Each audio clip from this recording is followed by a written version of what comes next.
Start streaming. I know we're about to start streaming, and we're live with another episode of BS Busters. Okay, could someone go to the YouTube page? Oh, never mind. I'll do it myself. Start streaming. I know we're about to start streaming, and we're live with another everyone episode sound of BS off. Busters. Hello? Okay, could someone go to the to the YouTube page? Oh, never mind. I'll do it myself.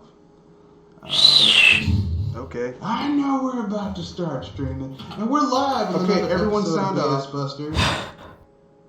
Hello? Okay, could someone go to the I'm trying to see if to the YouTube page? the thing is working. If not, I'll have to go to the settings. Okay. I know we're about to start streaming, and we're live with another everyone episode sound of off. BS Busters. Why I don't like. Okay. That's Hello? Okay, could okay, I got it. someone go to the I'm trying to see if to the YouTube page? Okay, If then. not, I'll have to We go got it to straight. settings. Okay. Okay, so let's have the lady introduce herself first, then the gentleman, and then we'll dive into it. Ladies first. Welcome, ladies and gentlemen, boys and girls, all ages. Welcome to be there, Sisters and the podcast. I'm Joe Ray Moonstar. And I know I'm going to get a headache this time. There's no need to assume you're going to get a headache. Oh, I know what's going to happen. I mean, it could turn out to be okay. Maybe. Perhaps. Guess the topics. It could happen. It could be okay. I mean, you know, people can't fuck up all the time. Can they? Can they fuck up all the time? I don't know. Okay, Kenoshi? It's Kenoshi Bonito. Glad to be here on another one of the BS Busters. Alright. And this is Piggy Dawn from Video Game Editorials. Feeling a bit sweaty, but I just turned on my AC in my room. Alright. Just cool myself down. Okay, alright. And of course, it's me, your owner, proprietor, BS Busters. So, without much ado, let's get into it. So, if you're wondering what the topics are for today's cast, we're talking just and unjust fan outrage. When you have to talk yourself into liking a game, there's a problem. The other topic is what the fuck is wrong with Squenix Nth Edition, because, you know, we can always find something wrong with this fucking company. And finally, when news fails, gaming news that fell through the cracks. So we'll be discussing things that might not have been mainstream reported, but is news nonetheless. And we have a fun topic, a fifth fun topic, and it involves dead, almost mascots. So with that being said, let's dive into it with just and unjust fan outrage. Because sometimes it's justified, sometimes it's not.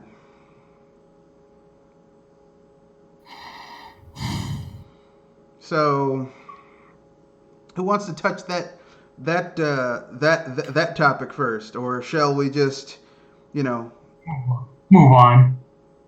Okay, then I guess I'll dive into it.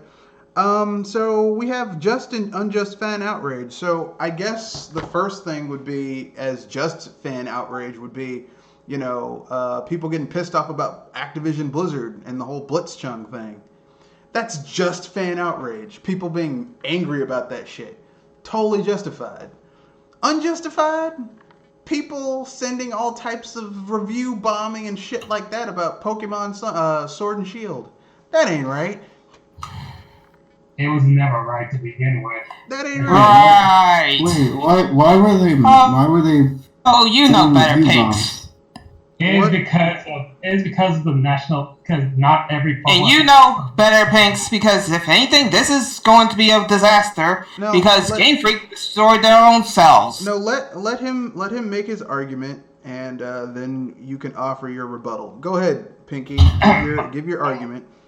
the main argument about what the fans are outraged, these quote unquote fans are outraged about that is how not every Pokemon from the national decks are coming in Sword and Shield.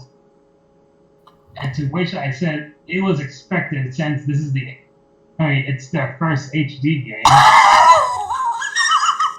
And plus, I'm already expecting them to bring back the rest of the missing Pokemon in future. No, they ain't.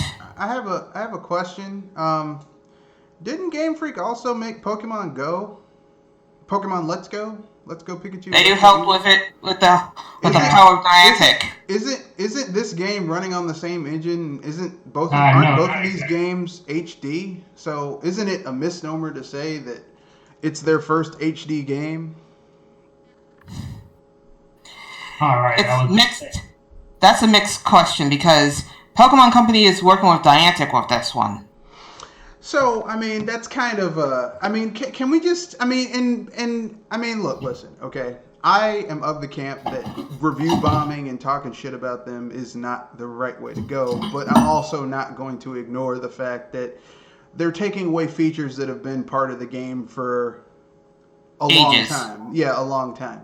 Now, I'm gonna offer a counterpoint to both of you. Okay, that should mediate both sides in a way that actually isn't offensive. Okay. Game Freak and Pokemon Company, they're a business and they want to reach a wider audience than the core fan base they've been reaching, even though that's consistently between, I want to say, 10 to 14 million with each new release. Like the games tend to sell that much, both versions combined. They wanna make the game less daunting for new players, and also the competitive aspect. Because I'm gonna tell you right now, I understand why they didn't add the full decks, because if they did, old school players who've been basically carrying their same group of Pokemon from game to game to game, and use the Pokemon bank to switch them over, they'll fucking steamroll new players. Because I guarantee you're gonna have some people with this new shit that are gonna watch the cartoon, watch the anime, maybe have a team and thinking, well, I played the single player and I'm ready to go competitive, and then they go against some hardcore motherfuckers who've been breeding super Schwarzenegger Pokemon, roided out Schwarzenegger Pokemon, and then get steamrolled and be like, what happened? Well, son, you fucked up. That's what happened. Also, they also have restrictions for competitions to at least try to make it a fair fight and have people know what to expect in the battle. Also, and in addition, this game, Sword and Shield, is also the most easily accessible to get into the competitive community. Now you have the ability to change a Pokemon's nature, so you don't have to. And thus the stupidity. If everybody's super, no one's super. Well, I mean, to be fair, the ability to change a Pokemon's nature is something that people have wanted for a long time. Both, first of all, if you're a casual and you don't know anything about natures, they don't know what the fuck that's about. But for old school fans, when they added natures, we wanted to be able to change that shit a long time ago. So it's a good thing they finally added it. Congratulations. Well, I mean, they need to do something with the series. I mean, It's like it'd be interesting to see, to be able to change, or not just change natures, but combine natures. Like have a plant like Charmander also has some fire abilities, or no, I understand where you're coming from. The problem with Game Freak is that that old country song, 1 step forward, 2 steps back. That's basically how it feels with Game Freak. They're like, oh man, this is great, 1 step forward, and then they do 2 other things like, god damn it, 2 steps back. But I mean, look, listen, I don't really have a dog in the fight because I'm not buying the shit anyway. So, I've written off this game, but this isn't the first Pokemon game I've written off. I'll probably write off some more as time goes by. So, but I don't think that people sitting there bitching and complaining about how like Pokemon came in their house and shot their dog and pissed in their, like they had enough milk to have one bowl of cereal, and the Pokemon company personally busted in their house, shot their dog, slept with their wives, and then peed in their bowl of cereal that had the last little bit of milk to make. Like, I don't, I think people are being a little bit hyperbolic. Like, if you don't like it, like me, look, I don't like the concept behind this game, the design philosophy behind some of the choices they made. So you know what? Not buying it. I'm not sitting there going on Twitter and downvoting shit and boycott. I'm just not buying it. I'm not spending my money on it. Boom, mic drop. I don't think people need to sit there and be, my God, these people ruined my childhood. No. Yeah, and voting only with your wallet is going to only do so much. Or you can just wait until the re-release that includes the rest of the missing Pokemon. It ain't going to happen with how the fact that they are not going to put every Pokemon in the game ever again. Or you could just not buy the game in the first place, which is what I did. Just give Pokemon a break. Oh, heck no! If I give them a break, they're going to take it for a mile. No, when I say give them a break, I mean don't buy the game. Like I did with Fire Emblem. After a while, I'm like, I need to break off of Fire Emblem. Haven't bought a Fire Emblem game for a while now. Like a certain point, you got to take a hiatus off of certain franchises. Now it's their turn. Right. I had a hiatus already, so excuse me for actually looking and seeing nope. And also voicing how bad it is. I'll take your word for it. I trust that it really has some structural issues. Like I said, the game, like you hear stuff about the game, it's like one step forward, two steps back, in my humble opinion. Now, I could be wrong because, I'm a human being and we're capable of being wrong all the time. That's the nature of humanity. But, it's not, like, here's the thing. It's not like they're holding a gun to your head and saying, buy this game or else. You know what I mean?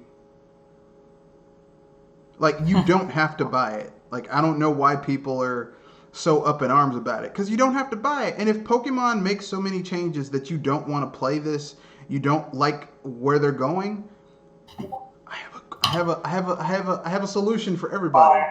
I have an answer for your question. The reason why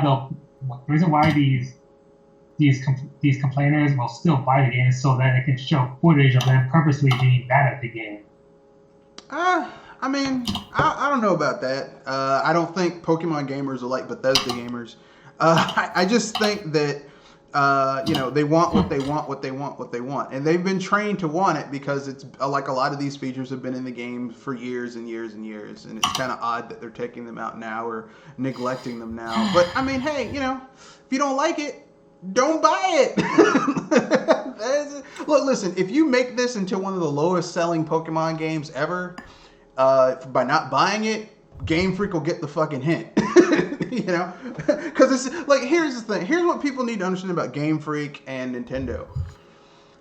Like when the Wii U was underperforming and everyone's like, oh man, like Nintendo is sitting on so much money that they could afford to fail for years and years and years and they'd still be fine. Same thing with Pokemon Company. They don't have Nintendo's money, but they got enough money that they could afford to make bomb after bomb of Pokemon game, and they'd be fine for like 3 or 4 Pokemon generations. They'd be fine. So, they take that hit, they'll understand, but they're not going out of business, and maybe they'll learn their lesson. But as far as people sitting there losing their shit and crying like babies about the shit and, threatening people, like, I don't see the point. It kind of... I don't understand it, but it is what it is. But I don't I don't understand people getting that uptight about Pokemon. I really don't. So. But Kenoshi, you have any thoughts before we move on to the next topic? Nah, I haven't been a fan of Pokemon since Yellow. Fair enough. Okay, Jewel, give your thoughts, and no one's going to cut you off. Go for it. With all the stupidity and all the cutbacks, like like bad graphics that were told to be the reason why, subtraction of Pokemon down to the returning characters being 320, or in some percentages, 39.555%, and the fact that that number of features have been cut out, and all this other BS is the reason why I'm complaining as well as voting with my wallet. Because I'd rather have them know why they are not earning money and be sure that they know what mistakes they made in the first place. Right. To be fair, some of the features that were cut in this game weren't even part of the game for years. They were only introduced in 1 or 2 generations ago. That's true, but the Dex thing has been there for years. Like since Gen 2, you've had the previous generation Dex available, if not at launch, sometime during the game. So that's not the first time they had to cut several Pokemon from the Dex. Oh no, they didn't. No, they wouldn't. Yeah, and besides, they future-proofed, for peep's sake. The excuse is a little thin now, but it is what it is. Let's move on. Let's see. Our next story is about Death Stranding. I'm just saying it right now. A lot of people... Oh, God. I can say this right now. If you want to watch a movie, go to YouTube. Well, no. From what I've heard of people who've actually reviewed the game, basically... Like, from what I've read of certain reviews of the game and all that shit, a lot of people have to talk themselves into liking this game. Like, they have to man, it's a slog, but, As I said, it's a movie. Go to YouTube to watch it. And apparently it has one of the worst lines ever said. Is it worse than "My face is tired"? It's basically like Mario and Princess Peach. Oh, okay. Oh... Face is tired. But yeah, the game is just kind of like, from what I heard, it's like a walking simulator. Where you walk from point A to point B. Eventually you'll be able to get vehicles, but mostly it's you walking. You play as a courier. And I saw a post comparing it to Yoshi's Island because of that premise. I mean, I would say it's closer to a shittier version of Fallout New Vegas. Because in Fallout New Vegas, you play a courier, except you're not carrying around a little baby and other packages. Like, you actually have to get a package back that was stolen, and then it turns out to be part of some bigger plot. So there's other shit going on. Like, I don't understand that. Well, it's a combination of a walking simulator and a trucking simulator. If you've ever seen anybody or play those trucking simulators or whatever. I've never been interested in playing a trucking simulator, mostly because I live in the third highest traffic area region in the United States, and I have no desire to want to play a game where I just drive around in traffic or try to avoid traffic. I drive enough. I don't want to play a game where, unless it's GTA, where I can get out of my car and someone cuts me off in a minivan, get out of my car, pull their asses out, and curb stomp them to death. I don't really want to play like a realistic driving game. This was like a. But isn't the point of simulator games like to help you teach you how to do those things in real life? Well, initially it was that way, but now, when you're talking about like simulators that were used in like flight simulators for the airplane industry or for the military or stuff like that, those are taught to teach people how to use those particular vehicles. Simulators in terms of gaming are just designed to be as close to the legit experience as possible. Basically, but I mean, some people find that fun, but it's a very niche audience. Like, like, I'm one of those people who actually, for the longest time, for like 10, 15 years, I loved rally simulator games, where basically you're in a car and you're on a race from point A to point B, cross country or something, rally style, where you have to pick your tires, you have to pick your engine, you have to tweak your settings so that you can make you're going off road and what type of the inclement weather's going to be. I like shit like that. Like, I used to have the steering wheel peripherals and all that shit. But I mean, that's a very niche audience, and it's not like those aren't huge games, if you get my drift. They aren't they aren't Mario's, Grand Theft Autos, they aren't games that sell, hundreds of millions of units. They're lucky if they sell 1 million. So,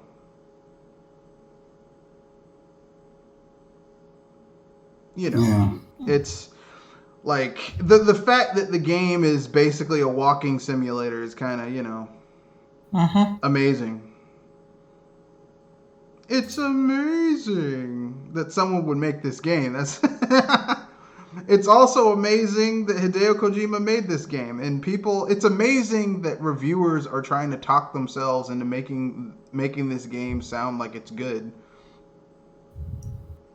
So, what are your guys' thoughts of people talking themselves into making a game sound good? Because the last game I heard that people talked themselves into making the games be good was MGS5.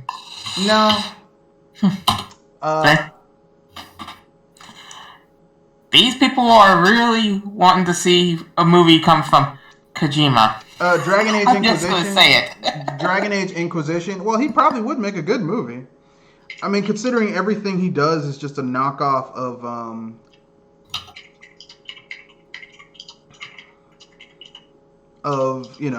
John Carpenter shit, which is okay. Yeah, one of the things I kept hearing people say is that this is Kojima's The Postman. This is like he's ripping off The Postman. Yeah, but The Postman is a really shitty film. The book is pretty good. The movie is shit. The Postman, the book is pretty good. The movie, oh god, it's worse than Waterworld. Oh wow. Yeah. Because at least Waterworld had an interesting premise. It's like, it's a post-apocalyptic Earth where the ice caps melted and everything's underwater. That's fucking cool. But then you get The Postman, where it's like, okay, it's a post-apocalyptic future where just, society is broken down, but they still have mules and racists. It's like, fuck. When we nuked the Earth, we couldn't kill off the fucking racists? Really? I mean, do you know how racist you have to be where it's like, man, there's not enough food, humanity's gonna die, but man, we gotta keep the races separate. Really? Like, well, there's nothing to eat and you're worried about that shit? Humanity deserves to die. Especially you. The movie is kind of, how can I put this? Shitty. It's not very good. So the fact, if it's supposed to be like The Postman, man, Kojima chose a bad movie to knock off. Yeah, I was like, that's kept I've never seen the movie, but you ain't missing much. Like, this is Kojima's Postman. Yeah, I mean, you'd probably do better watching paint dry, literally, than watching The Postman, because it's pretty bad. And I say this as a Kevin Costner fan. Like, I love a lot of his movies, but The Postman and Waterworld, fuck, those movies are bad. But yeah, so maybe Kojima's like, I can make a better Postman. No, you can't. No, you can't.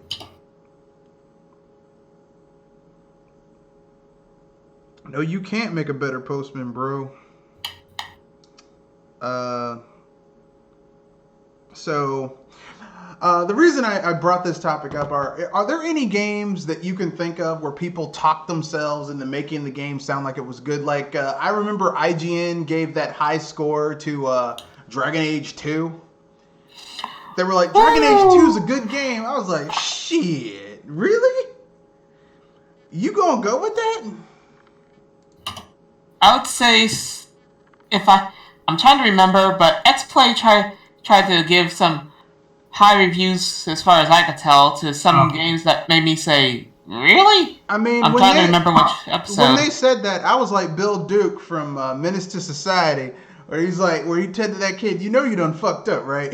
You know you done fucked, like, because I've played Dragon Age 2, and I can tell you that game is offensively bad. It is, like, everyone should be ashamed of that game. I wonder when we're going to get to a point we're going to actually discuss whether Kojima's a genius, and if we're actually going to come to that conclusion that it's probably not. Well, no, he said something recently that made me say, if it's true, he's a genius. He said that Death Stranding is inspired by the rise of Brexit and Donald Trump. And when I thought about it, no, hear me out before you laugh. When I thought about it, I was like, you know what? If this is true, you're brilliant, because Death Stranding is just as incomprehensible and full of shit as those people. So really, that's the reason why I'm laughing, because it sounds brilliant. If that's the case, he is brilliant. He deserves to be. It sounds so brilliant and yet so dumb at the same time. No, that's brilliant. If this man created a game, let me put it this way, if Hideo Kojima got Sony Digital Entertainment to pay for him to make a game that's incomprehensible and full of shit, in order to make a meta commentary on people and ideas that are incomprehensible and full of shit, that is brilliant. I will give it to him. I will give it to him. Didn't Kojima has previously said that this game was made in response to Trump era? We don't know yet. That's what he apparently said. He said that it's inspired by Trump and by the rise of Donald Trump and Brexit. And I'm saying that if he made an incomprehensible, full of shit game in order to make a commentary about incomprehensible and full of shit people and policies, that is brilliant. I'm sorry. That is some meta shit for your ass, okay? That is meta as fuck. I mean, here's the thing. If it's true, that is the height of brilliance. To make something that is what it is in order to reflect the bullshit that exists in the world we live in, that's pretty fucking brilliant. But here's the thing. I don't think that's the case with this game. I think he said that to save face. But if he said it to save face and it saves his ass, that's still pretty fucking brilliant. So I'll give it to him. I have to at least admit, if he pulled that off, somebody give this guy a trophy. Yeah, it's like when they tried to impeach Bill Clinton, and he spent he spent all that time talking about, I did not have sexual relations with that woman, Miss Lewinsky. It's like, I'm pretty sure getting a blowjob is sex. Last time I checked, that is sex. I was gonna say that all that chaos and they improved his numbers by how it went. Yeah, he had a higher approval rating because they were like, hey, well, he lied about cheating on his wife. I can understand that. Because no man on planet Earth is going to go in a courtroom and tell the truth about fucking around on his wife. Yeah, but then we get the other kind of impeachment. Yeah, we're not going to get into it. But anyway... Yeah. Yeah, but that's another story. Yeah. So basically, yeah. Are there any other games that someone can think about? Someone taught themselves into... The Wii and PS2 version of Sonic Unleashed, which IGN gave higher scores than its HD versions for the 360 and PS3. Well, I have to agree with them on that one. The Wii version of Sonic Unleashed is better than the HD version, because all they did was just spend money to make it look prettier, but the gameplay is actually worse. Solid. Yeah, the gameplay is worse than the The game actually gets better because of the simplified controls on the. On the Wii. Yeah, on the Wii. It's weird. I know. It's like, how could this be possible? But yeah, the simplified controls actually make the game better. Shocking. I know, but what you gonna do? It also removes several levels, such as skyscraper level and the African-based level. Yeah, it's never good when you're removing levels, but let's keep it real. 3D Sonic games haven't really been good for a while. And they gave us more Werehog levels than the HD versions. Yeah, the Werehog levels are pretty fun. They change up the gameplay. I mean, when you've got stagnant as fuck on rails running, breaking that up is a good thing. At least in my humble opinion, Yeah, but Sonic fans hated the Werehog levels because of how it was the exact opposite. Yeah, because it wasn't running fast, because apparently that's all Sonic can do, you know? Yeah, that's the problem with the fan base, is that, you know, they can't imagine Sonic doing anything else. Well, they'll never let him do anything else. Like, the only thing you can do in Sonic the Hedgehog games is, well, he runs fast. That's it. It's like, you can't do a Sonic RPG. You can do a Sonic Racing, but that's the only different thing he can do. And that's just a variation of him going fast. It's like, really? This is the shit you're going with? Really? For real, though?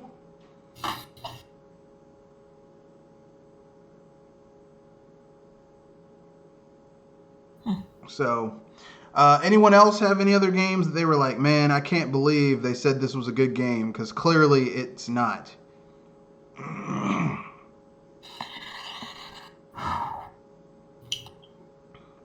Any other games of what? Any other games that people talked themselves into saying that the game was good, even though it clearly wasn't?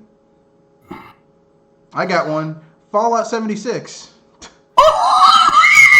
I was trying not to go there because that was too easy. Elder Scrolls Skyrim. Fallout 4.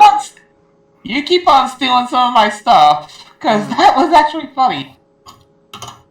I would actually go for a few Grand Theft Auto games. No Man's Sky, the original version. Oh yeah. Yeah. That game is trash. That game is total and complete trash. Last of Even Us. if it's updated. Woo. The Last of Us. Yeah, that's pretty shitty. And the recent God of War game.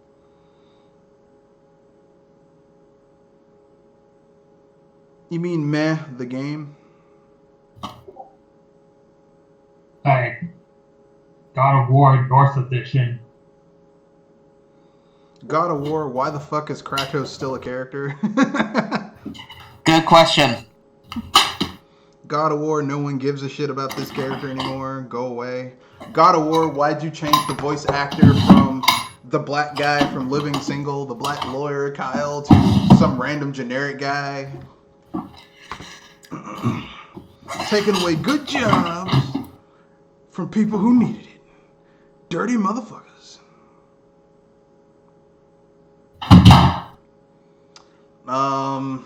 Let's see. Any other games that people that aren't really that good that people talk themselves into saying were good? I'm gonna say Grand Theft Auto 4. Oh yeah, I was about to say that. GTA 4. GTA 4 is trash.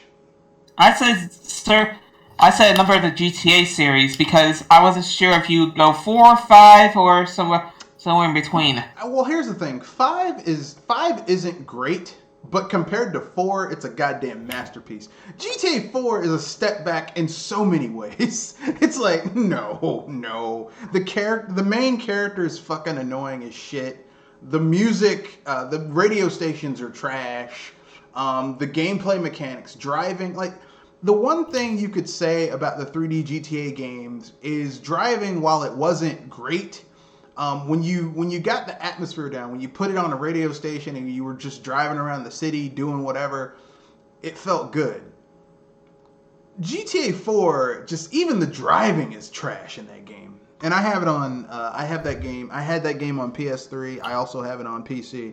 And it's not a good game by any stretch of the imagination. What game is this? GTA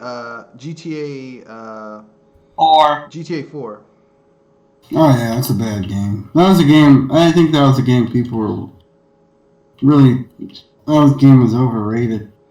People wanted it to be good, but it really isn't. You know, that's the problem with GTA 4 is that people want it to be good, but like people want GTA to be good because they have one of the earlier ones that they love, and they want the next one to be good too. You know what I mean? Yeah. Like, you know, like some people like Vice City, some people like GTA 3, some people like San Andreas. I personally like the 2 spin-off games where they took the engine from 3 and refined it. Like, I like Vice City and San Andreas. I even like Liberty City Stories and Vice City Stories. But, like, GTA 4? Fuck that game. Which is kind of sad because there were 2 expansions for the game, and one of which is fucking awesome. So, you know how it is. Mm-hmm. So with that being said, I guess we've exhausted that topic. So I guess we can move on to, no one has any comments. Okay, all right. I guess we can move on to the next topic which is, what the fuck is wrong with Squenix? Nth Edition. What did they do this time? Something involving sagas. I'm gonna read what this guy said, and it confirms what I've been saying for a while now, just using my observational abilities and inductive reasoning. But now it's out of the horse's mouth. So my reasoning using induction and the clues that I had in front of me validated what came from the company itself, a guy who worked for the company himself. So why did Squaresoft at the time not localize the original Saga games? Nintendo Life talked to Saga series director Akitoshi Kawazu to find out why. So at the time, the concern raised about localization was that perhaps Romancing Saga was just a bit too complicated. Even from within Japan, it was clear that the stories of the 8 protagonists were so interwoven that there was such a variety of choices and so many stories. In short, the sheer amount of text was so massive that it would be incredibly costly to localize and difficult to understand. This is why we decided to pass on releasing it for the North American, European market at the time. I can see that the problems that had been pointed out and felt that it would be unusually difficult game to localize, which is why I didn't recommend it back then. Looking back, I think it was the wrong choice. So although it's only in English right now, I'm really glad for the chance to expose the world to this game. Now,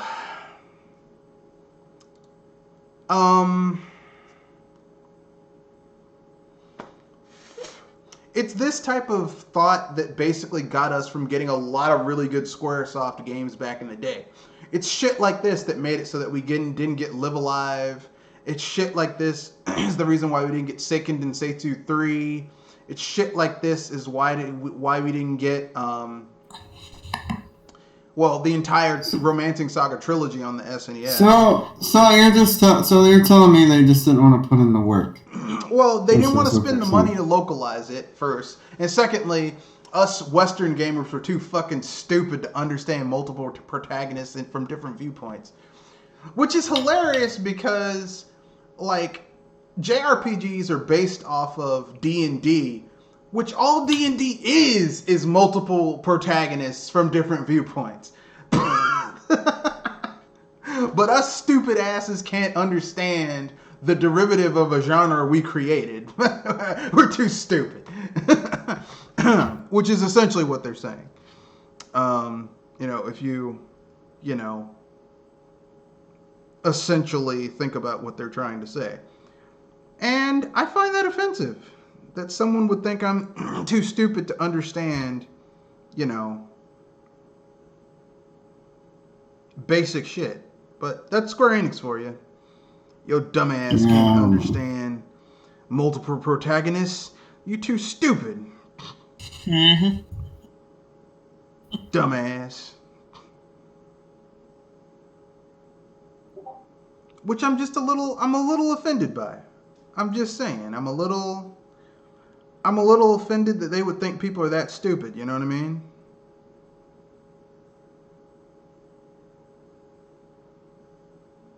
I know some people will disagree, but so what are your guys' thoughts on it? Like, is there a way around this? Is there? What can we do? What can we say? What's up with game developers and studios thinking that their audience is too stupid to figure shit out, you know? Well, I mean, to their defense, this was back in the 90s, and they didn't know how to contact their fans. And the internet was still in the age of the internet, we still have this problem. I don't know. Because here's the thing. Here's what I'm going to say. I think they're full of shit. Okay. In the 90s, it was mostly Final Fantasy. But here's the problem, okay, with that argument that there was so many different protagonists and it was difficult, localization, all that shit. Final Fantasy, Chrono Trigger and Final Fantasy VI came out. Final Fantasy VI has tons of different protagonists in that game. Each one having their own story. And all their stories are interwoven and connected. Same thing with Chrono Trigger. Yeah, you only have six playable characters. Let's see, Chrono, Luca, Marl, Isla, Magus, Robo. Yeah, that's 6 characters. There's 6. I was about to say 7. No, I named them all. It's Chrono, Luca, Marl, Isla, Magus, Robo. 6 characters. There's 6 characters in Chrono Trigger. But even though, I mean, that's 6 characters, that's still a lot of different characters with interwoven stories that have interwoven narratives and all that shit. And they put those games out, no problem, and those have a lot of text. And yet apparently, Romancing Saga, you're too stupid to understand it. You dumbasses. I'm a little, I really don't like, look, I do not like when people insult my intelligence. It's one of the few things that kind of really pisses me off. I'm a little surprised that you said, I'm trying to at least be sure about it, but if anything, I know what you're getting at least. At least with the topic at hand. They're like, yo dumbass. Your dumbass doesn't know how to play these types of games. It's like, really? You're gonna... I was gonna say that you have to remember that there is an audience that hasn't played it before, but you can't ignore the fact that there's been people that have been playing it for years. That's the 22. Look, I'm gonna break it down for you. I'm about to blow your mind. Okay, check this out. Anyone here played Octopath Traveler? I still got it. Anyone here played the game? Kenoshi, you played the game? Kenoshi Abominito? Oh, what was that? What was the question? Did you play Octopath Traveler? Yeah, I played a little bit of it. I haven't finished it. Octopath Traveler and Romancing Saga. Like, remember when I did my review of Octopath Traveler? Everyone keeps on saying this is the successor to Final Fantasy, like old school 16-bit Final Fantasy. Like, no, it's the successor to Romancing Saga. Literally, that story style, the different characters, and all of them having their own little abilities and fighting like that and all that shit. That's classic Romancing Saga. All right. Yeah. So, like, the fact that they're acting all like, oh, they didn't know how to get it, it's just they didn't want to do it. Square Enix was cheap and they didn't want to put the money into it. Yeah. And the fact that they're all like, oh no, they just didn't get it. Really? You wanna say that shit, huh? We just didn't get it, huh? Mm-hmm. For real. Yeah, for real. You wanna go with that one? All right, okay. We'll go with it. Why not? And yeah, I was right. It was 7 characters, though I think you might have missed the hero, but I'm probably wrong. No, I didn't. I said Chrono, Luca, Marl, Luca, Marl, Robo, Isla, Frog, Robo, Isla, Magus. and Magus. Yeah, that's 6. Because No, that's 7. no, If anything, Chrono. I was saying Chrono, Chrono's Luca, 1. Marl, Magus, Luca, Isla, Marl. Robo. That's 6 characters. You just named 7. No, that's 6. 7. That's 6. 7. Chrono 1, Luca 2, 2. Marl 3, Isla 4, Magus 5, Robo 6. That's 6 characters. Frog. Oh shit! Yeah, I forgot Frog. That was on me. That was on me. That was on me. I forgot Frog. That was me. That was me. I forgot Frog. That was on me. That was my fuck up. Which is weird because that's like my favorite character in the game. Oh well. I'm sorry if I had to correct you. That was me. That was me. That was my fuck up. My bad. I'll take that L. I'll take that L. I'll take that L. Throw it. Toss it to me. I caught it. It's mine.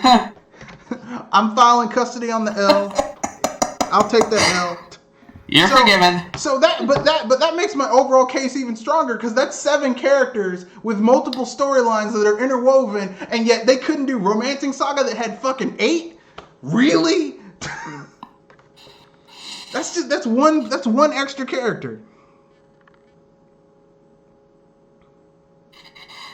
Yeah, that kind of bites in the rear end when you think about how many characters that you have to play with. I mean, forgive me if I'm a little incredulous. Well, incredulous about their argument that we can't do this because of reasons. Yeah, I mean, you know. Like I said, I don't like people treat me like I'm stupid. It's my one weakness. I really don't like people treat me like I'm stupid. Like if you come up to me and if you try to treat me like I'm stupid, you know, or try to pull one over on me and then treat me like I'm a fucking moron, I don't like that. 'Cause, you know, like I'd rather you just be open and upfront with me and don't treat me like I'm a fucking idiot. Because typically speaking, what I've discovered is if someone is overwhelmed, they will either do one of 2 things. Either they'll catch up or they'll abandon it. But a lot of the times when I've noticed people are overwhelmed, if you give them, if you give someone the right difficulty curve in a game, they won't be overwhelmed. If you have a proper tutorial, I mean that's the flaw with Platinum games is that they really, aside from Okami, most of them do not have a good difficulty curve. So you're just kind of thrown into a lot of shit, and it overwhelms the average gamer. You know, so. But you know, you notice Platinum never said we dumb this shit down because you're too stupid to figure out how to play games this way, which is essentially what Square Enix did back in the day, which is, oh, you're too stupid to figure this out, so we're not going to bring it over, or oh, you're too stupid to figure this out, so we're going to dumb it down, because we never even got the original versions of Final Fantasy 4 and 6. We got Final Fantasy 2, which was missing a lot of content, and Final Fantasy 3, which was also missing content and was easier. So, I mean, you know, like, people come up to you and treating you like, oh, you're too stupid to figure out how to use this. I would say that, yeah, I was going to say that there's a difference between tutorials and insulting your audience. Well, this is insulting the audience. And there's this insulting the audience. Yeah, this is totally insulting the audience. This is, your ass is too stupid to figure out how to use this, so fuck off. You dumbass. You can't understand a game with different protagonists. And they've been doing this for years. Hence why we never got Seiken Densetsu 3 until now, because apparently we couldn't understand a game where you had different protagonists taking different routes, or the same route sometimes, with different narratives. Fighters? Well, with different narratives and different events being triggered based on who was in your party. We couldn't handle that. 4 choices made. Yeah, we too stupid for that. Even though D&D was created by Americans and it became it's one of the oldest running tabletop games. in the world. Yeah, I mean, but it's older than some of the major franchises that are celebrating their 80th. Yeah, we're the fucking D&D is the inspiration for every JRPG that exists. The roots of JRPGs, but apparently we're too stupid to figure out how to play these types of games. But whatever. So I guess the next thing is when news fails. Gaming news that fell through the cracks. So, this is one that's probably a weird one coming out of me. Okay, go ahead. You know the guys from Headcanon? Yeah, they're the guys who made what's it called? Mania? Yeah, well they were one of the teams that helped make it.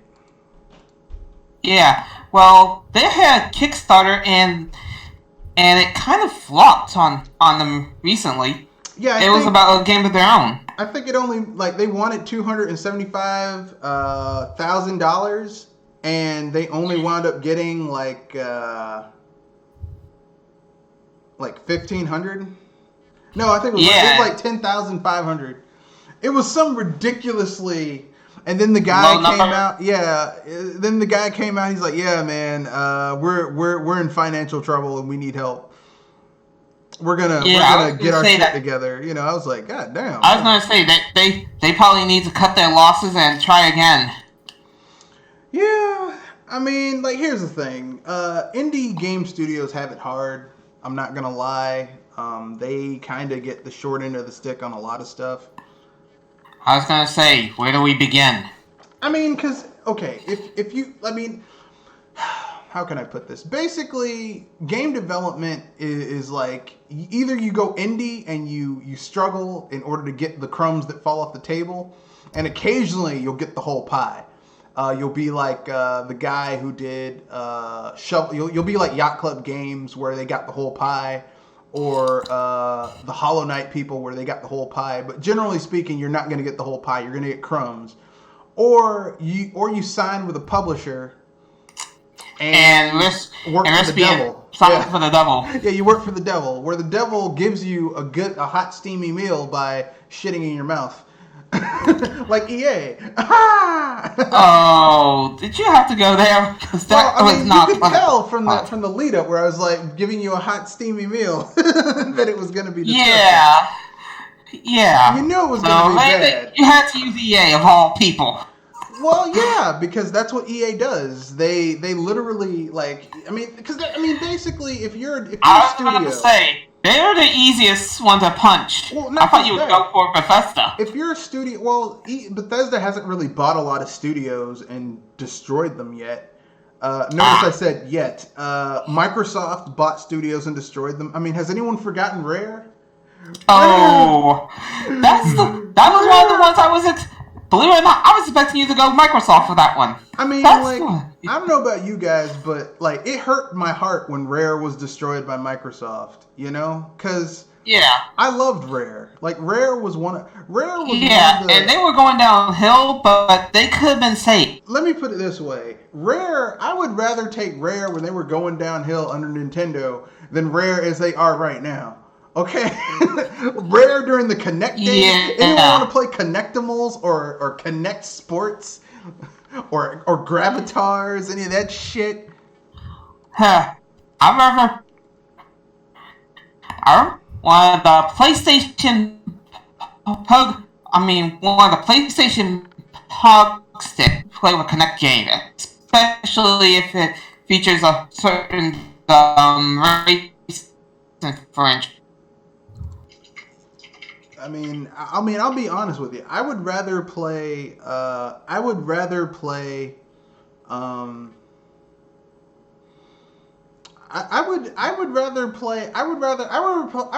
Star Fox Adventure, and that's not a good game, but it's not terrible, but it's not Rare at their best. Let me put it this way: for any other studio, if you had a game with the technical qualities of Star Fox Adventure, you would say that's an okay game. That's pretty good.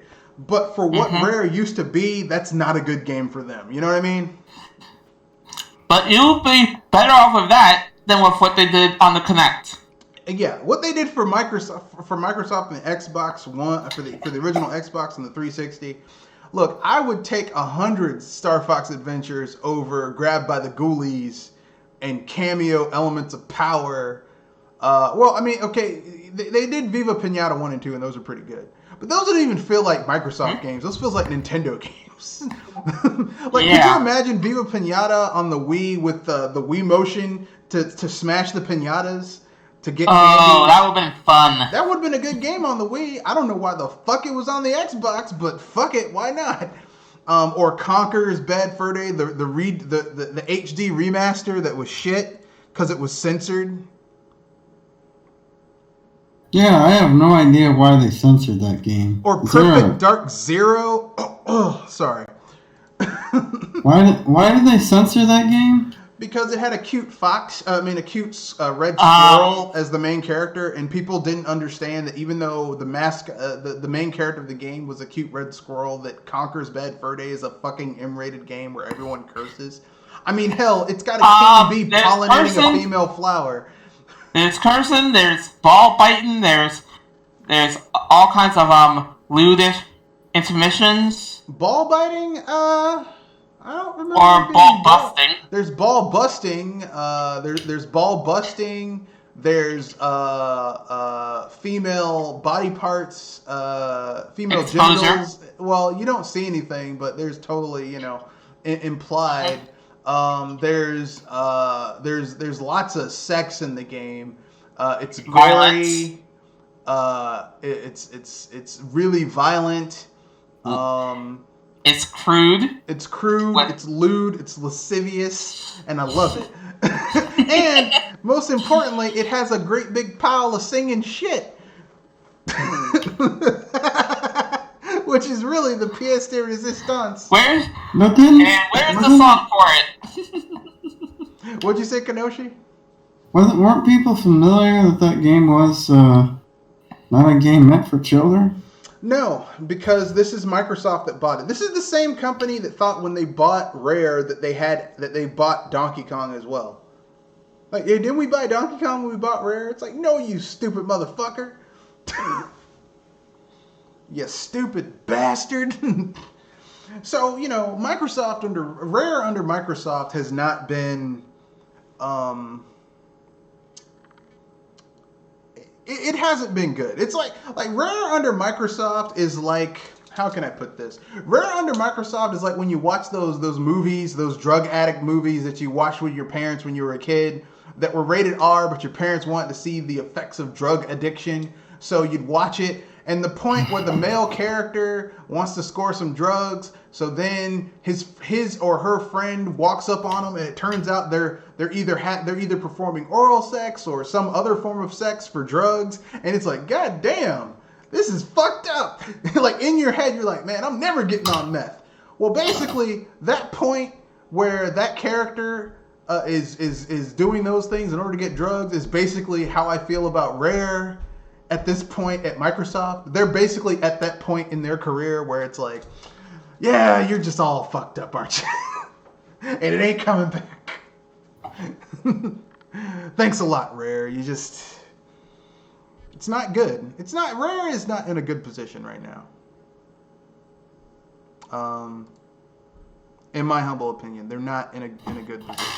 I wish they were in a good position, but and that's just one thing. I mean, think about the other companies that are just falling apart, all the other studios that kind of can't make it, like,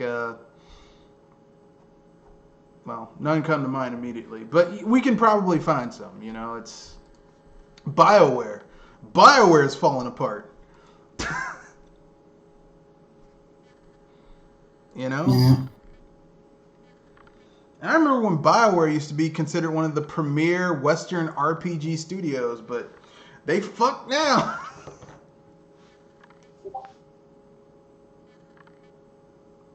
So,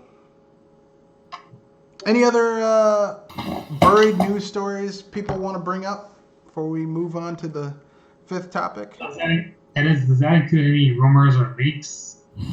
regarding video games or video game companies?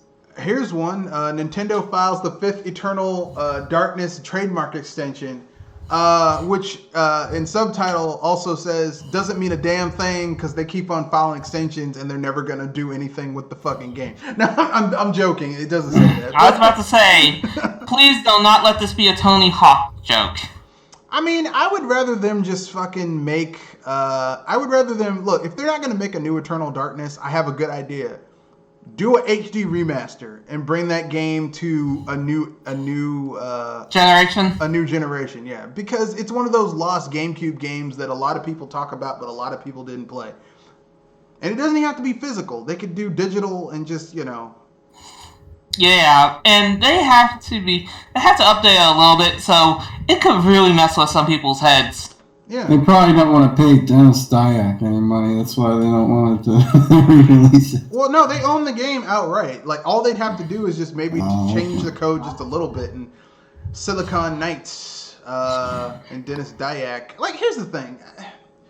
Dennis Dyack is kind of fucked up, but it's like, some of the games he worked on are pretty good. So it's like,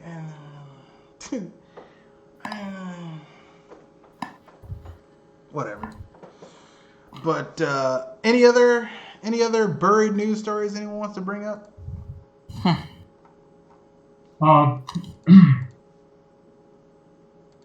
Regarding the leaked meat costumes I mentioned last podcast, more information has brought up saying that they are unrelated to the 5th DLC fighter from the Fighters Pass, meaning they're most likely fake or not. Whether or not they're fake or not, they are not related to the fifth DLC character that's coming up. So which means neither Gino nor Doomguy are whoever the 5th fighter is, who may be revealed at the Video Game Awards next month. I'm okay with that because I don't think Doomguy deserves to be there. So right now, people, and they also confirmed that it's not Crash Bandicoot nor Rio Hayabusa either. I'm okay with that too because I don't think Crash Bandicoot, who when he came into existence was a fucking Sony mascot, practically, deserves to be there either. Right now, people are panicking on who that 5th fighter may be, looking through patterns, and the result is either a Bandai Namco character, Dante, or a Resident Evil character. Resident Evil, iffy. It's doable. It could be done, but I don't see a reason why. If I had my druthers, I would say throw a bone to Platinum and put either another Platinum character in there, like Beautiful Joe from Capcom, in there, or Wonder Red. Wonder Red would probably be better. Or or Officer Howard from Astro Chain. Astro Chain's too new. Or their original character, Dante. Yeah, but that's still Capcom's character. Capcom owns that character. Is also a Capcom character. What? Beautiful Joe is also a Capcom. Yeah, that's why I said it'd probably be better to go with Wonder Red from Wonderful 101. And the fact that they already got Mega Man. Yeah, I would say throw a bone to Platinum, since Platinum's done a really good job putting games on the Nintendo system, and do Wonder Red. Yeah. So if they're going to go reaching deep, they probably are going to reach for a failed mascot that deserves a second chance, and that's a stretch. That's a segue. They could go with Vector Man. Vector Man. They could bring back Vector Man. As for the Bandai Namco rap, people are debating it's either Shihachi, Lloyd Irving, Cosmos, or a Dark Souls character like Solaire. I mean, if it was going to be anybody, it'd probably be Cosmos, just because she's the most recognizable. Heihachi is too easy, because he's a fighting character. And then we got Virtual Fighter in there already. I mean, I would love Lloyd Irving, just because, like, I like that character. But we have so many sword users in this game. And RPG characters. Well, I wouldn't say necessarily RPG characters. I mean, you've got Hero from Dragon Quest. Dragon Quest. You've got Shulk. You've got Shulk. And who else? Joker. Yeah, so that's like 3 RPG characters. It's not too many. Or if you count the Fire Emblem series. Yeah, but Fire Emblem's more of a strategy game than a straight up RPG. So I'm not. I'm not gonna call that an RPG series, like a straight up RPG series. Maybe Three Houses is more RPG-ish, but typically, the vast majority of the games in that franchise are like more strategy games. Okay.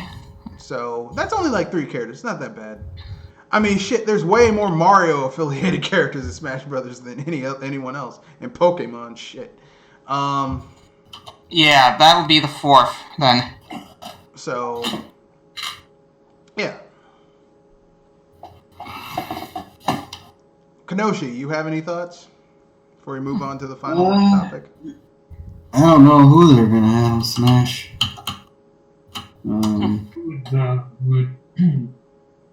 What Nintendo character haven't they had on Smash? Like actual first-party Nintendo character that people can want. Not a character that's shared between them and another developer, but an actual like Nintendo character. Probably the reason why Waluigi will never be in Smash. Yeah, and I'm okay with that. Like, I'm not one of those people. Oh man, a joke character. Yeah, Waluigi doesn't even have his own game, so why the hell would he be in Smash? People would joke that there's only one, and it'd be the dance game. Yeah, but even that was made by someone else, so I'm still not counting. Actually, to answer your question, is because what Sakurai said in several from the directs. From the Banjo showcase is that the future DLC character will be from New Gaming World, which means they're most likely not from Nintendo. Yeah. Okay. That's so okay. So all of them will be third party. Yeah, because Nintendo gets money Makes sense. when they put their characters into their game. So, you know. It's extra money, but I was going to say that the only one that I feel like should be in there, at least as far as bringing up the Smash roster, is probably Spyro. To which he means characters from unrepresented IPs, meaning new characters from other IPs or underrepresented IPs. Yeah. Maybe Contra Guy? Yeah, that'd be cool. Well, which one? There's like 4 of them. There's Bill, there's Mad Dog, there's Lance, there's Scorpion. So really the only I would say the third. I would say the one that's in the Super Nintendo one. Well, that's Bill and sure. Mad Dog. I mean, they could do. I guess they could do like what they did with the Hero, but maybe their fighting techniques are very different from each other. I don't know.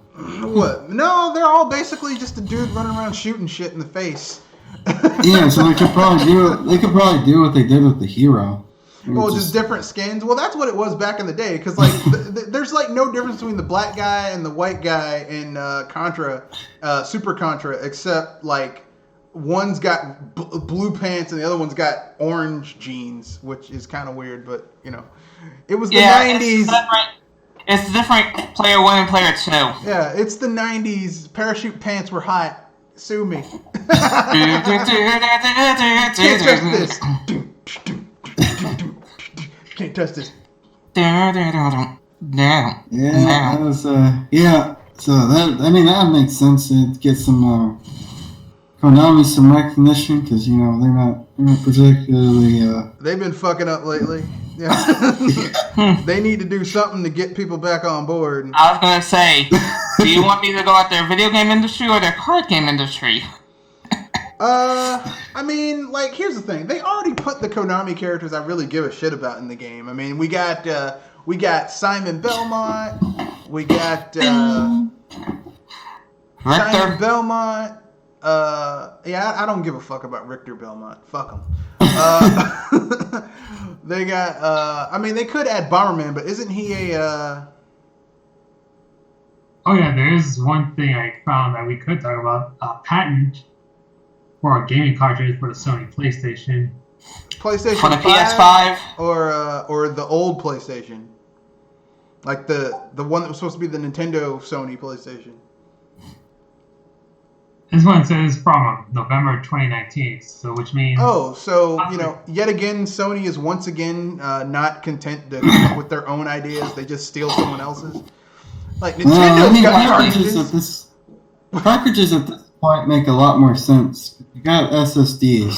Well, and, yeah. it's one less moving part you have to worry about. That's true, but here's the thing. SSD storage isn't still cheap enough to keep it under $60. You would have to sell every game at a loss if you did $60. For as big as games are now, you'd have to sell every game at a fucking loss. And I don't think anyone's going to do that. Like, only Nintendo with their really, really well optimized games.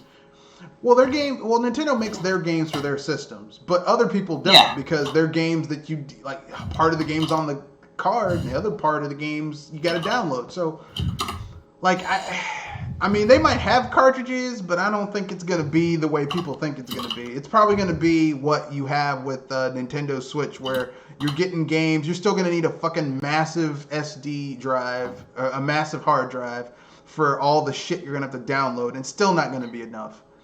Some bullshit, man. Some bullshit.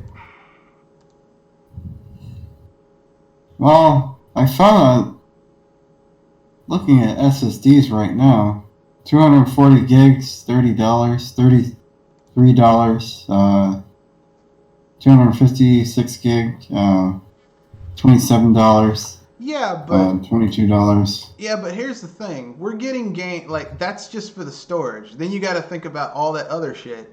Then you got to think of it's going to have to be proprietary because it's Sony. Sony's not going to do anything standardized. It's always going to be fucking proprietary, like those fucking proprietary memory cards they came out with. Yeah, they're worse. They're worse than Nintendo when it comes to that. Yeah, those proprietary memory cards for the Vita, where before you bought as you bought one, a Sony representative came in, pulled down your pants, and raped you and your wallet.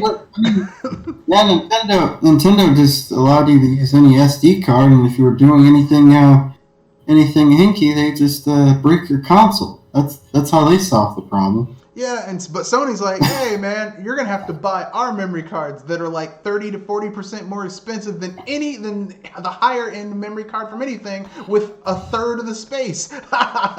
Stupid.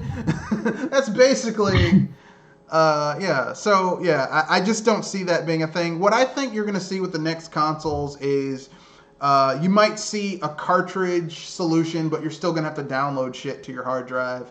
The hard drives are going to fill up because that's just the nature of the beast. And we're going to continue marching towards that mostly digital future. All digital? No. Mostly digital? Fuck yeah. So save your money and get a hard drive, folks. Yeah. So get a hard drive. Get some extra storage. That's what I did. I bought a 10 terabyte massive hard drive. Well... Yeah, that's going to go against, because apparently it was rumored that the PS5 is going to be backwards compatible and they're going to focus on cartridges. Well, that ain't happening. Yeah, if they're focusing on cartridges, it's not going to be backwards compatible unless they also keep the Blu-ray drive, in which, okay, fine then, yeah, you can use your discs, but... This is Sony. They're going to find some way to fuck you over. This is weird. Yeah. They're going to find some way to make you spend money on shit that you already bought again, because people already did it with The Last of Us.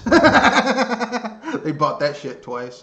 So, and Uncharted. Wasn't there like 2 Uncharted, one on the PS3 and one on the PS4? I can't remember. But I guess we can move on to the final topic, which will be a quick one. So the mystery topic is, what dead almost mascot do you think should be brought back? Ooh. Iffy, because he's still being used and, well, I'm not sure how you call it. Give Spyro a new game, please. Oh, yeah, I need toys. I'm asking this because if anything, Crash is basically a graveyard character right now. I mean, Toys for Bob, I think has proven they could probably create something. I thought they did a pretty decent job with the remakes. I know, some people weren't particularly the most thrilled about the Spyro HD remake, but I thought I didn't really have that much problems with it. Yeah. I mean, here's what people need to understand. The Spyro games were more popular for what they were doing on the PS1, considering the hardware limitations, not because they were like insanely a big deal because of the gameplay itself. It was like what you could do despite the hardware limitations on the system. That's what made Spyro such a big deal. Yeah. But I mean, I've played through the remakes. Honestly, I think my honest opinion, Spyro is the better game. I know I grew up when I was a kid. I was more of a Crash Bandicoot fan, but after playing both the remakes, I realized that Spyro is a much better game between those two. So I don't particularly care if they bring him back or not. But I mean, it would be nice to see a game done properly. But it's Activision for one thing. So, it's Activision, so they'll probably be careful. You might be wishing on a monkey's paw with that. Yeah, they'll probably fuck that up because it's Activision. Activision is okay. How can we fuck this up? Either way, we're gonna fuck it up. But how can we fuck it up? So let's see. Joel says Spyro. I would be okay with a Spyro game, but it has to be truly open world. Like, don't gate me behind, you can't fly, you just have to fucking glide around. Like, I would legitimately think it would be cool to have a Spyro game where you could legitimately fly practically anywhere. I don't mean gliding, I mean really fucking fly, where flying was a really important mechanic. Like, okay, there's some floating islands over there, your ass got to fly there. Good luck. But I'd be cool with it. Maybe have different playable characters. You can play as that fucking cheetah. Forgot the cheetah's name, but you could play as the character. I don't know. I mean, I think they tried that. Spyro 3, I think. Spyro you didn't play as the other animal characters. You played as like new animal characters, but they tried that in later games. But I think they could perfect those games were terrible. I think they could perfect it now. I think you like Spyro would be the character who could fly, and then you'd have like maybe that weird cheetah could run really fast. Maybe you could have like I don't know, because I mean you've had games like that, like Sly Cooper, where you had different playable characters and they each had strengths and weaknesses. Sly Cooper had more enclosed levels where you were sneaking around, but you could adapt that style of gameplay to a Spyro game. I guess I'm just spitballing here. I've never been a huge Spyro fan, but I think it could. What were you gonna say? Sorry, Jewel. I was saying it's good to know that you have a bigger mind for Spyro than I do. Since if anything, I was hoping to at least have Spyro go through at least one more adventure, and if anything, probably mix in what we went through with the Darker Age of Spyro with the Spyro that started at 1, 2, and 3. But hearing your open world idea, that kind of gave me better hope. All right. I guess it's my turn for a dead almost mascot to bring back the Cheetah Man. Are you serious, or are you just trolling? Wow. Are you? You must be eating some Chesterfield Doritos, cause seriously, it did bring us some pretty entertaining videos though of people playing those games. Those awful games. Yeah, seeing Pat the NES Punk and Angry Video Game Nerd, James Rolfe, the Angry Video Game Nerd, play through Cheetahman and Action 52 is enjoyable, but as far as bringing those fuckers back, oh god. Wow. Not worth it. No, fuck no. We got enough memes, thank you. Yeah, never If you want again. to see a revival to put them in an actually good game. I mean, I don't. I mean, the You thing is, kind of ruin the joke if you put them in good games. yeah, if you put them in a good game, it kind of ruins the whole idea of the cheetah game. Yeah, Ruin the joke. Yeah, it's like I don't think anyone would know what to do if they were in a good game.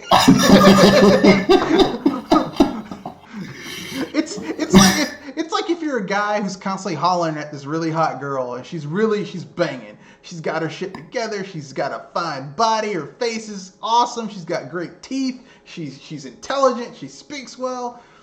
And then and she always shoots you down. And then she finally gives you a chance and you go out on a date and you don't know what the fuck to do because you're used to the chase, not what you're going to do once you get it. Yeah, it's like the Joker said in the Nolan Batman movies. I'm like a dog chasing a car. If I caught it, I don't know what I would do with it. Basically, yeah. So, yeah. But, I mean, hey, if that's what your choice, I'll let you stick with it, even though that is insane, sir. That's insanity. Yes.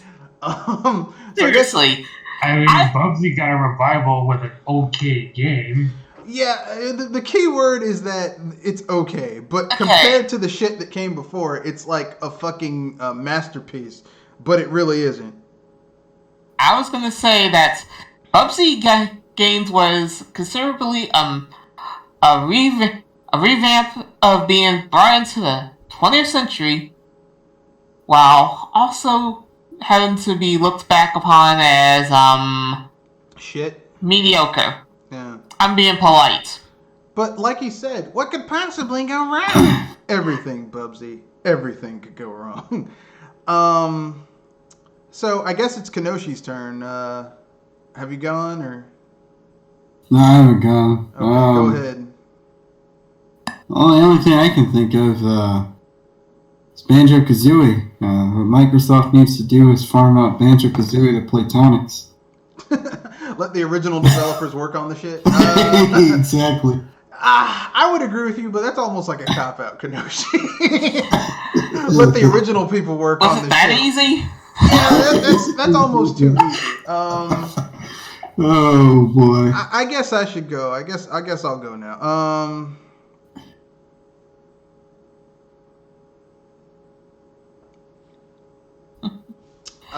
Let's see. Old, almost dead mascot. Okay, I got one for you. Now, this wasn't really a mascot character, but it's definitely almost dead. Now, remember, Nintendo created Waluigi because they needed to give Wario a partner for the Mario sports games, especially tennis, right? Yeah. Yep. But Wario already had an adversarial relationship with a character that was his polar opposite from his own games, Captain Syrup. Captain Syrup? Where Wario was this fat, hairy, stinky bastard, greedy bastard. You had Captain Syrup, who was actually kind of hot and greedy. Or a pirate. She's a pirate. She's a short, kind of hot female pirate. So here's my idea, right? Bring back Captain Syrup, make a new Wario game, make Captain Syrup a playable character, and actually bring her back. As a matter of fact, you could have the opening of the game, have Waluigi pop up, and Captain Syrup pull out her handgun and shoot him in the face and kill him. Waluigi. If anything, that would be therapeutic. It'd be therapeutic for me, because I'm like, I fucking hate Waluigi with the passion of 1,000 suns. Yeah, I don't get it. I just don't get the, oh well, whatever. I mean, people, I just never got the whole, clamoring for Waluigi and Smash. It was such a clamoring that Yeah, some famous gaming publication. It's a meme, as far as I know it, because seriously, everybody should know that Waluigi is a third-party character, and if anything, he's gotten low chances because, well, he's Waluigi's first party. Well, actually, he's second party because he was created by Camelot, but Camelot is owned by Nintendo. They're a second-party studio, so. Okay. Yeah, it's just that I was saying that Waluigi is basically already linked into the Nintendo world already, but yeah, but Syrup predates him because Syrup was in the I was trying to think of why Waluigi shouldn't be in Smash. Yeah. I mean, if I was going to put a character into Smash, it would be not Waluigi. If I had to put a Wario character in the game, I'd put let's see, who could I put? What Wario character? I'd put Cat and Anna as playable characters. They could be the sister. They could be the sister characters. The answer to the Ice Climbers. Why not actually? Because she's a mage. Yeah, but Katana is cooler because they're ninjas and they've got swords and shit, and that's cool. Or 9-volt. 9-volt's always cool because you got a skateboard. Skateboards are cool. It's actually a hoverboard, but still, it's cool. Yeah. Okay, here's some news that came out yesterday. I don't know if it's news, because I don't know if we can take this at face value. BioWare might have just teased a new Mass Effect game. No. Is it going to be a follow-up to Mass Effect Andromeda? I hope. I don't know. Like, here's the thing. Mass Effect has always been a series that had so much potential that after Mass Effect 2, BioWare just didn't really utilize properly. You know what I mean? Yeah. Like, Mass Effect 3, instead of what it was, should have been Shepard, depending on if you went the Paragon route in that game, should have been you basically recruiting all the different races to join their abilities together, even races that were previously your enemies, in order to fight against the Reapers. Instead, it just turned into like a Survivor thing. Well, who's gonna die? Who's gonna stay with the ship? Who's gonna go with you? Who's gonna make it? Who's not gonna make it? It like the ending of that game of Mass Effect 3 is such a depressing ending. It's not, even if you get a quote unquote good ending, it's not good. Your character dies no matter what. Yeah, I mean, even if you get like quote unquote the good ending, it's still not good. Is what I'm saying. Like it's just like the problem with BioWare is that what people don't realize about BioWare is that BioWare was never as good as people thought they were. Right? Like everyone's like, well, they made KOTOR. Yeah, but I'm here to let you in a little secret. KOTOR 2, made by Obsidian, is technically a better game. Like it has the role playing is better. The choices you make are more shades of gray instead of black and white. The combat is deeper. The various gameplay systems about like what force powers you can use and how you can modify your equipment is deeper. And they did all of that. Like like BioWare is a good starter, but they can't finish it all. Which is their problem, is that they can't finish. So with that being said, anyone have anything they want to pimp out before we wrap things up, since it's almost 9:00 and that's when we get to the end of the podcast? Or does anyone have any other almost dead mascots that they wanted to mention but forgot? In seriousness, don't say something like Bugsy or Cheetahman. Well, since we're remaking a lot of old games, they should remake the Ratchet and Clank trilogy. I know they already remade the first one. Yeah, I don't think people were super thrilled about that one. Yeah, because the first game is like the worst one in the series.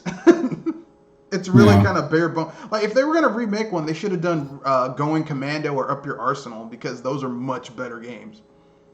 Well, yeah. I honestly feel like I haven't played through all of them. I'm going to play through 1 through 1 through 3, but I feel like the shooting holds up a little bit better than the Jack games. Oh yeah, well the Jack games were never really. The Jack games are always kind of like, they're like the first Jack game isn't that good. The second one's a lot better, and the third one's pretty good too. But the first Jack game is just hard to get through. That game is, the platforming sucks, the hit detection sucks, the combat sucks. Oh yeah, it was kind of fun. I tried playing it earlier. You know, I was like, yeah, this game actually doesn't hold up very well. No, I mean, like at a certain point, that's what people tend to forget about Nintendo versus Sony. Sony tries a lot of different things, but they lean too much on technology. Nintendo doesn't lean as much on the technology with their games, but their games tend to hold up. Like you can go back and play the 5th gen Nintendo games, and aside from the Mario parties, most of them really do hold up.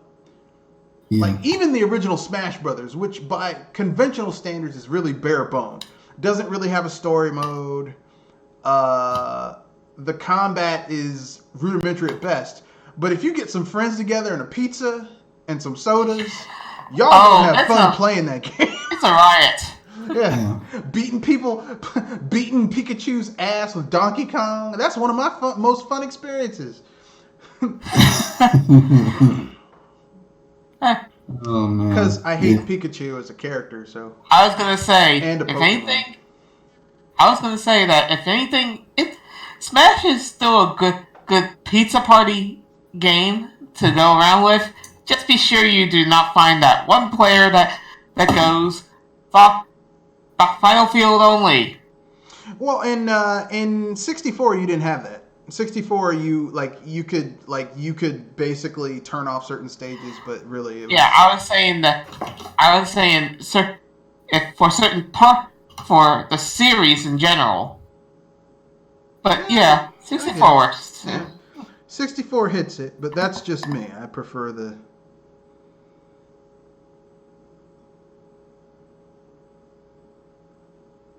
But that's just me. So that being said, anyone have anything they want to pimp out? Anything they want to let people know about? Show any of that fun jizz stuff? No, I don't have an article in mind at the moment. All right. Kenoshi, anything you want to pimp out? No, I don't have anything. All right. Joel, anything you want to pimp out? Unless you care for any just basically throwaways, I'm just out. All right, so you can get in touch with the cast via Gmail at mrredfoxbsbuster@gmail.com or at Twitter at Matthew Wesley at mrredfox91.